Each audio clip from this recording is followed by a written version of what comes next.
Hi friends, Lok Sabha election പാഠം 3 ഡൽഹി. അരവിന്ദ് കേജ്രിവാൾ സംപൂജ്യനായി. ഡൽഹിയും പഞ്ചാബും ഹരിയാനയും ഒക്കെ തൂത്തുവാരുമെന്ന് പ്രതീക്ഷിച്ച AAP കോൺഗ്രസ് സഖ്യത്തിന് കാര്യമായ പ്രകടനം നടത്താനായില്ല. ഏറ്റവും വലിയ പരാജയം എന്ന് പറയുന്നത് കേജ്രിവാൾ തന്നെയാണ്, ഒരു സംശയവുമില്ല. കേജ്രിവാൾ പറഞ്ഞ ന്യായങ്ങളൊന്നും ജനം വിശ്വസിച്ചില്ല. അറസ്റ്റ് ചെയ്യപ്പെടുമെന്ന് ഉറപ്പായപ്പോഴാണ് ഇന്ത്യ മുന്നണിയിൽ ചേരുന്നത്. അതുവരെ BJPയുടെ B ടീം ആയിരുന്നു. BJPയേക്കാൾ വലിയ വർഗീയവാദി താനാണ് എന്ന് പ്രവൃത്തി കൊണ്ട് തെളിയിച്ച ആളാണ് കേജ്രിവാൾ.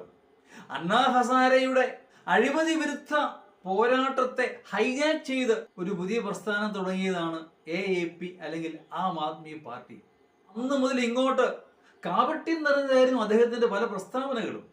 അതുകൊണ്ട് തന്നെ മനീഷ് സിസോദിയ മുതൽ ഇങ്ങ് കവിത വരെ, ചന്ദ്രശേഖർ റാവുവിന്റെ മകൾ കവിത വരെ അറസ്റ്റിലായപ്പോൾ ജനം തിരിച്ചറിഞ്ഞു കേജ്രിവാളിന്റെ ഇമേജ് വെറും കാപട്യമാണ്, അഥവാ മുഖംമൂടിയാണ് എന്ന്. അതുകൊണ്ട് തന്നെ എല്ലാ കാലവും എല്ലാവരെയും പറ്റിക്കാനാവുകയില്ല എന്ന ആ നഗ്ന യാഥാർത്ഥ്യം ഡൽഹി നമ്മളെ കാണിച്ചു തരികയാണ്. ഇപ്പോഴും അന്വേഷണവുമായി സഹകരിക്കാൻ കേജ്രിവാൾ തയ്യാറാവുന്നില്ല.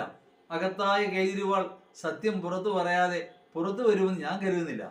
വലിയൊരു പാഠമാണ് ഡൽഹി തരുന്നത് ഈ ലോക്സഭാ ഇലക്ഷനിലൂടെ. പാഠം 3.